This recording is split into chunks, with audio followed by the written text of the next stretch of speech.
बिस्मिल्लाहिर्रहमानिर्रहीम। अस्सलाम वालेकुम वरहमतुल्लाहि वबरकातुहू। मैं डॉक्टर शहज़ाद अनवर हूँ। बेसिकली मैं मेडिकल डॉक्टर हूँ और उसके साथ साथ मेरी जो स्पेशलिटी है वो इंटरवेंशनल पेन मेडिसिन है।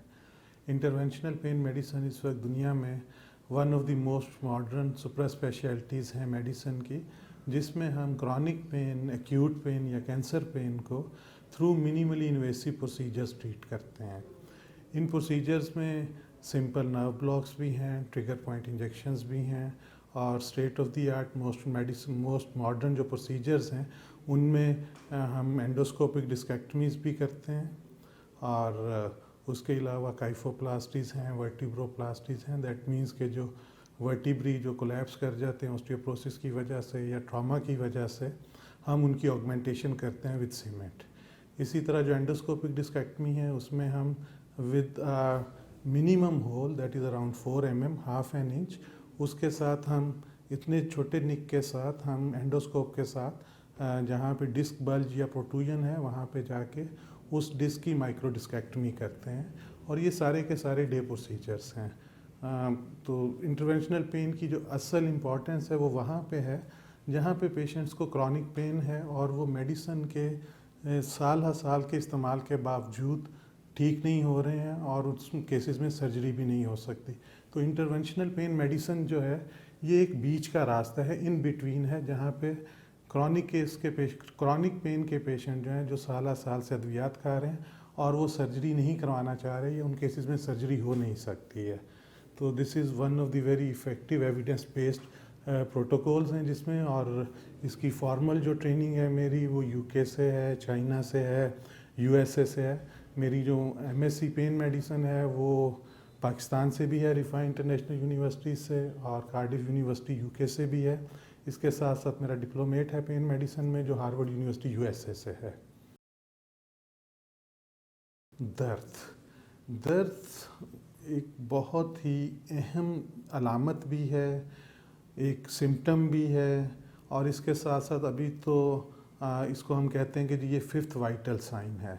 वाइटल साइन जैसे जब आप हॉस्पिटल जाते हैं तो आपका मेडिकल चेकअप होता है जिसमें आपकी ब्रीदिंग, टेम्परेचर, पल्स, ये सारा कुछ लिया जाता है। तो हम कहते हैं कि पांचवी चीज़ आप लाजमी मैयर करें डॉक्टर से या नर्सेज से कि उस पेशेंट को उस वक्त पेन कितनी है। पेन दो किस्म की होती है, एक को हम एक्यूट पेन कहते हैं, दूसरी को हम क्रॉनिक पेन कहते हैं। जो एक्यूट पेन है वो बहुत कॉमन है और उसमें अगर किसी को कोई चोट लगती है, कोई ट्रॉमा हुआ, कुछ हुआ, तो वो 2-4 दिन, 5 दिन, हफ्ता एक दर्द रही, जैसे वो चोट या उस ट्रॉमा का इफ़ेक्ट ख़त्म होता है वो दर्द ख़त्म हो जाती है। लेकिन अनफॉर्चुनेटली बहुत सारे केसेस में हम देखते हैं कि लोगों को साल हर साल से दर्द हैं। उसके एग्जांपल घुटनों का दर्द है, कमर का दर्द है, गर्दन का है, असाबी दर्द है, शाटिका है। क्रॉनिक पेन हम उस वक्त डिफ़ाइन करते हैं या उसको उस वक्त लेबल करते हैं जब दर्द जो है 12 हफ्ते से ज़्यादा परसिस्ट करती है और अद्वियात लेने या आराम करने के बावजूद दर्द ठीक नहीं होता और वो 3 माह या 12 हफ्ते से ज़्यादा परसिस्ट करती है, तो उसको हम क्रॉनिक पेन कहते हैं।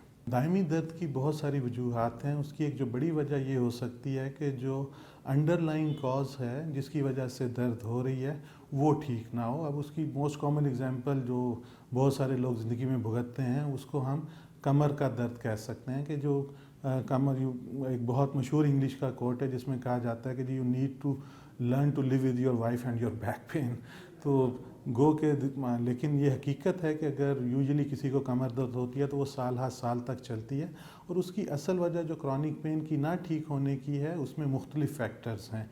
अभी हम क्रॉनिक पेन में बात करते हैं बायोसाइकोसोशल मॉडल की, कि जी उसमें जो स्ट्रक्चर या बायोलॉजी है वो भी इन्वॉल्व होता है, उसके साथ जो आपकी साइकी है, जो आपका साइकोलॉजिकल रिएक्शन है, जो इमोशनल स्टेटस है वो मैटर करता है, और तीसरी चीज़ सोशल, कि आपको जो सोशल सपोर्ट है, फैमिली, फ्रेंड्स, आप जिस जगह में काम कर रहे हैं वो सपोर्ट कैसी है। ये तीनों चीज़ें मिल के अगर से कि जी कि आपकी जो कॉज थी वो भी हील हो जाए, आपकी जो फैमिली फ्रेंड्स की सपोर्ट है वो भी पॉजिटिव हो, प्लस जो सोशल सपोर्ट है, प्लस आप चीज़ों को बहुत ज़्यादा नेगेटिव ना लें, उनको एज ए चैलेंज लें, तो वो चीज़ें आप उस क्रॉनिक पेन से बाहर आ सकते हैं। तो जो फिर मैं बताना चाहूँगा कि जो असल वजह है क्रॉनिक पेन की, उसमें एक रीज़न तो ये हो सकती है कि जी जो अंडरलाइंग कॉज है वो ठीक ना हो प्रॉपरली, वो प्रॉपरली एड्रेस ना हो। दूसरा ये कि जी आप उस चीज़ को तारी कर लें कि ये दर्द मेरा ठीक नहीं हो रहा और आप ये मान लें कि मैंने ठीक नहीं होना, जो कि इंतहाई गलत है। और तीसरी चीज़ जो सोशल सपोर्ट है, जो इमीडिएट फैमिली है, फ्रेंड्स हैं, आपका जो एनवायरनमेंट है जहाँ आप काम करते हैं, अगर वो लोग भी आपको पॉजिटिवली इन्फ्लुएंस करें तो सो क्रॉनिक पेन के लिए जो इम्पॉर्टेंट चीज़ कि जी आपका जो चीज़ कॉज कर रही है पेन उसको ट्रीट करना, वन। सेकेंडली जो पेशेंट खुद है वो खुद पॉजिटिवली उससे बाहर आना चाहे। एंड थर्ड इज़ कि जो सोशल सपोर्ट है, फैमिली सपोर्ट है, कॉरपोरेट सपोर्ट है, वो हेल्प करें। ये सारी चीज़ें मिल के बनेंगी तो क्रॉनिक पेन जो है उसको हम कामयाबी से ट्रीट कर सकते हैं। हम बात कर रहे हैं क्रॉनिक पेन की। कुछ पेशेंट्स इतनी शदीद दर्द में होते हैं कि वो कहते हैं कि कहीं हम दर्द की शिद्दत से मर ना जाए। मैं एक चीज़ बता दूं कि जो क्रॉनिक पेन है उससे इंसान मरता नहीं है, लेकिन क्रॉनिक पेन इंसान को जीने भी नहीं देती। इस तरह से जीने नहीं देती कि जी अगर आप अपनी डेली एक्टिविटीज़ ना कर सकें, अपना काम काज ना कर सकें, बाहर ना आ जा सकें, तो यू बिकम मोर नेगेटिव। तो जो दर्द की शिद्दत है, और फिर मैं एक जो चीज़ बताना चाहूँगा अपनी ऑडियंस को कि दर्द को कभी भी लाइट ना लें। अगर देखें जी एक चीज़ जो मोच की वजह से या चोट की वजह से है, अगर वो अपने कोर्स ऑफ टाइम के साथ ठीक हो जाती है तो इट्स गुड, आप प्रॉपर मेडिकेशन लें। और अगर वो ठीक नहीं होती और वो परसिस्ट करती है तो हम लोग उसको ओवरलुक करते हैं, और जब कई सालों के बाद वो दर्द एक हद से बढ़ जाती है फिर हम प्रॉपर फिजिशियन के पास या किसी से रब्ता करते हैं, तो उस वक्त वो चीज़ इतनी ज़्यादा बिगड़ गई होती है कि उसका हम मुस्तकिल या परमानेंट हल नहीं कर सकते। तो रिक्वेस्ट ये है कि अगर आपको पेन है, वो इधर कमर की पेन है, आपको जोड़ों की दर्द है, सर दर्द बहुत कॉमन है, मिग्रेन ख़वातीन में बहुत ज़्यादा कॉमन है, तो इसको कभी भी लाइट ना लें। अपने फिजिशियन से बात करें ताकि वो आपको जो प्रॉपरली ट्रेंड पेन फिजिशियंस हैं उनके पास रेफ़र करें, या आप ख़ुद उनको गूगल पे सर्च करके उनसे कांटेक्ट करें ताकि आपकी जो पेन है उसको प्रॉपरली ट्रीट किया जाए। मैं एक चीज़ शेयर करना चाहूँगा आप लोगों से, वो ये कि अगर दुनिया में पूरे दिन में 100 मरीज़ हॉस्पिटल या क्लिनिक्स में जाते हैं तो उसमें से 67 जो लोग हैं वो इसलिए डॉक्टर या हॉस्पिटल जाते हैं कि उनकी बुनियादी वजह दर्द है। तो दर्द बहुत कॉमन है, ये परसिस्ट करती है और इसको प्रॉपरली ट्रीटमेंट चाहिए।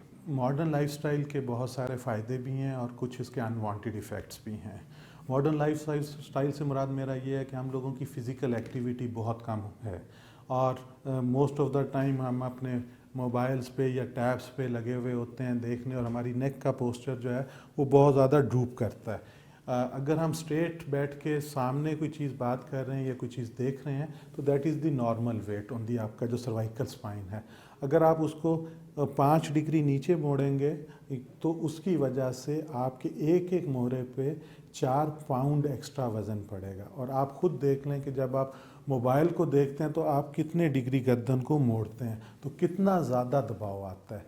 तो एक चीज़ तो ये कि हम अगर अपने पोस्चर को और ख़ासकर मोबाइल या टैबलेट का यूज़ करते हुए थोड़ा सा बेहतर सीधा बैठें टीवी देखते हुए, ये चीज़ों को लैपटॉप पे काम करते हुए, तो हम अपनी नेक और कम गर्दन के मोरों को ओवरलोड नहीं करेंगे।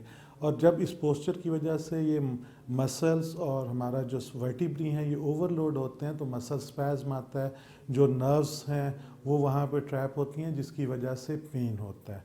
और सम टाइम ये शिद्दत गर्दन का खिंचाव इतना ज़्यादा बढ़ता है कि वो पेन ऊपर को और सर में रेडिएट करता है, जिसको हम सर्वाइकोजेनिक हेडेक कहते हैं। या आप कई साल एक ही पोस्चर में बैठे कंप्यूटर वर्क करते रहे या बहुत सालों से टैबलेट और मोबाइल फ़ोन्स का इस्तेमाल है, तो वो जो आपकी गर्दन के ऊपर वाले मोरे हैं वहाँ पे चूंछें निकलती हैं, जिसकी वजह से वहाँ से जो नर्व्स निकल के, जिसको हम ऑक्सीपिटल नर्व कहते हैं, और फिर उसकी फर्दर 2 ब्रांचेज़ हैं ग्रेटर और लेसर ऑक्सीपिटल नर्व, वो आपके सर में जाते हैं। जब वो मसल्स में या उस मोरों की चोंच में फंस के ज़ख्मी होते हैं तो आपके सर में शदीद दर्द होता है, दोनों साइड पे भी हो सकता है, एक साइड पे भी हो सकता है। तो हम बहुत थोड़ी एहतियात के साथ ये जो क्रॉनिक नेक पेन है, क्रॉनिक हेडेक्स हैं जो गर्दन की वजह से हैं, सर्वाइकोजेनिक हेडेक्स हैं, हम सिर्फ अपना पोस्चर सीधा कर लें और अपनी कुछ एक्सरसाइजेज हैं नेक की जो आपको फिजियोथेरापिस्ट भी बता सकते हैं, आपको फिजिशियंस भी बता सकते हैं, उन पे आप अमल करके इनसे ना सिर्फ ये कि इनसे जान छुड़ा सकते हैं बल्कि साल साल इससे बचे भी रह सकते हैं। कमर का दर्द या लो बैक पेन बहुत कॉमन बीमारी है और 40 से 50 साल की उम्र तक पहुँचते पहुँचते आधे से ज़्यादा लोग इसको ज़रूर भुगतते हैं। और मॉडर्न वर्ल्ड में इसकी बहुत सारी वजूहत हैं। सबसे बड़ी वजह वज़न का बढ़ना या पेट का निकलना है। जब हमारा वेट बढ़ता है और मॉडर्न लाइफस्टाइल में हम मोस्ट ऑफ़ द टाइम या गाड़ी में होते हैं या ऑफिस में सिटिंग कर रहे होते हैं, तो उसकी वजह से जो कमर के निचले मोरे हैं वो लोड होते हैं, जो मसल्स हैं वो स्ट्रेन्स में जाते हैं, वो ओवरलोड होते हैं, जिसकी वजह से वहाँ पे जो छोटी नर्व्स होती हैं वो या तो जो मोरों की चूंचें हैं जो एज के साथ डिजनरेशन की वजह से बढ़ती हैं वहाँ पे ज़ख्मी होती हैं, या मसल्स में पिंच होती हैं, मसल स्पैज़ में चला जाता है जिसको हम मैकेनिकल बैकएक कहते हैं। इसके साथ साथ एक और बड़ी वजह कमर और जो कमर से टांग में दर्द जाती है उसको शियाटिका कहते हैं। शियाटिका की वजह नर्व रूट का पिंच है, जो शियाटिक नर्व का पिंच भी हो सकता है किसी मसल में, जैसे पिरिफॉर्मिस में हो सकता है। इसके अलावा अगर आपकी डिस्क जो है वो खुदा ना खास्ता बल्ज कर गई है और वो पीछे जाके जो आराम मार्ग से नर्व्स निकल रही हैं उनको दबा रही हैं, तो उससे ना सिर्फ ये कि आपकी कमर में दर्द होगा बल्कि उसके साथ साथ आपकी टांगों में भी दर्द जाएगा। तो अगर आपको क्रॉनिक बैक पेन है, आप बहुत ज़्यादा सिटिंग को अवॉइड करें, जो ज़्यादा वज़न उठाना है उनको अवॉइड करें, और वॉक जो है वो ज़रूर करें, क्योंकि जब हम वॉक करते हैं तो वो जब हम कदम आगे बढ़ाते हैं तो हमारी जो बैक के मसल्स हैं वो उन पे स्ट्रेन आता है, वो टोन अप होते हैं। तो वॉक इज़ द की कि अगर हमने जो क्रॉनिक बैक पेन है उससे बचना है और इसके साथ साथ जो अपना वज़न है उसको काबू में रखें।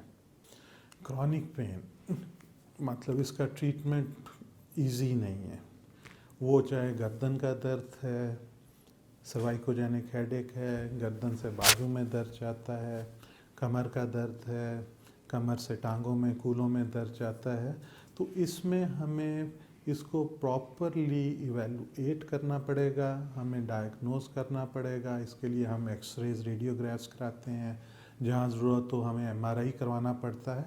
तो उसके बाद प्रॉपर डायग्नोसिस के बाद जो आलमी इदारा से है WHO ने एक बाकायदा लैडर दिया है कि जी ये स्टेप 1 पे अगर पेशेंट आपके पास आता है तो उसकी मैं एग्जांपल ज़रूर देता हूँ, अपने स्टूडेंट्स को भी हम बताते हैं कि जी इनिशियली हम उसको मेडिसिन पे डालते हैं और साथ रेस्ट एडवाइस करते हैं। अगर इससे उसका पेन ठीक हो जाता है तो हमें कुछ और करने की ज़रूरत नहीं है। अगर इससे पेन ठीक नहीं होता तो हम दवाई की मिकदार बढ़ा देते हैं और उसमें नारकोटिक एनाल्जेसिक जिसमें ट्रामाडोल है या कोई इस तरह की और सेंट्रली एक्टिंग मेडिसिन है वो ऐड करते हैं। इससे भी अगर फ़र्क नहीं पड़ता तो फिर बजाय कि हम हफ्तों या महीने दवाइयाँ खा के उनके साइड इफ़ेक्ट्स भी भुगतें और क्वालिटी ऑफ लाइफ भी सफ़र करें, हमें प्रॉपरली ट्रेंड फिजिशियन जो पेन फिजिशियंस हैं उनसे रब्ता करना चाहिए। जो प्रॉपरली ट्रेंड फिजिशियन हैं पूरी दुनिया में वो ट्रेंड हैं क्रॉनिक पेन को या एक्यूट पेन को या कैंसर पेन को ट्रीट करने में थ्रू मिनिमली इन्वेसिव प्रोसीजर्स। इन मिनिमली इन्वेसिव प्रोसीजर्स में और बड़ी सर्जरी में बहुत फ़र्क है। अगर हम बात करें स्पाइन की सर्जरी, किसी को टांग में दर्द जाता है तो उसके लिए अमूमन हमारे यहाँ सर्जरी करते हैं जिसको लैमिनेक्टमी कहते हैं कि मोरे का एक हिस्सा काट देते हैं।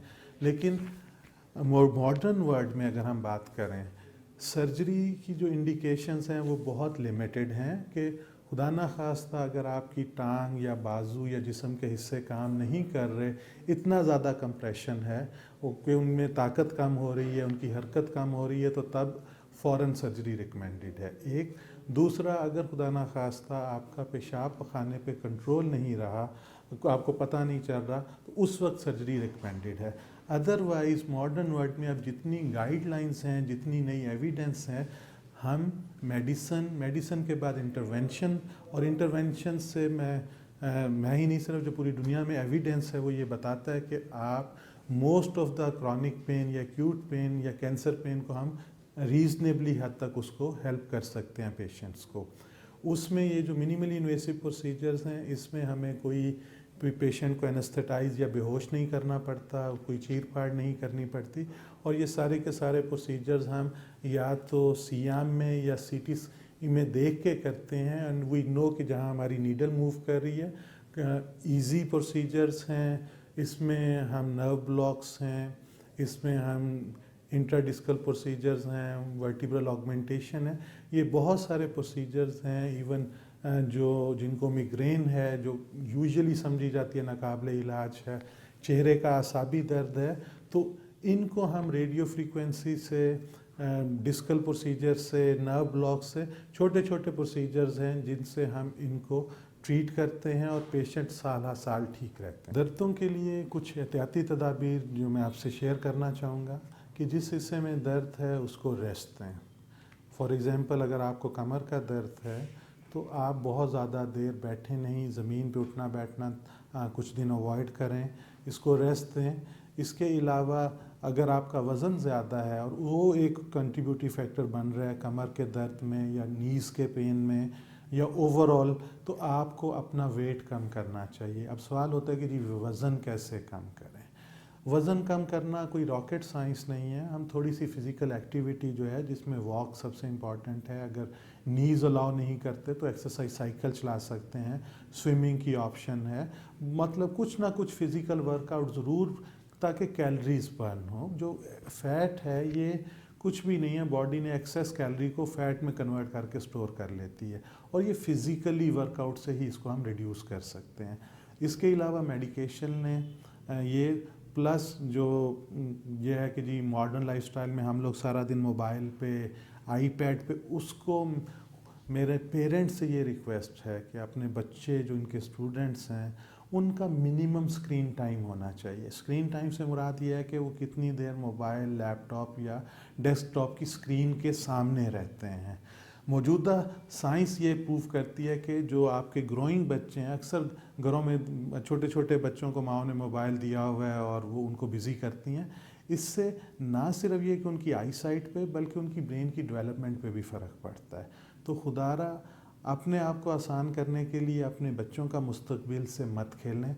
और इसी तरह जो हमारे टीन एजर्स हैं, school going, college going, university going बच्चे हैं, उनसे भी मेरी रिक्वेस्ट है कि वो बहुत ज़्यादा कंप्यूटर या लैपटॉप का इस्तेमाल ना करें। अगर ज़रूर मजबूरी है, हमने असाइनमेंट्स भी करनी है, वो रिसर्च वर्क भी करना है, लेकिन इसके साथ साथ एक्सरसाइज या फिज़िकल वर्कआउट पे ज़रूर ज़ोर दें। आपकी जो डाइट है, क्रॉनिक पेन में या किसी भी पेन में एक बहुत बड़ा रोल डाइट का है।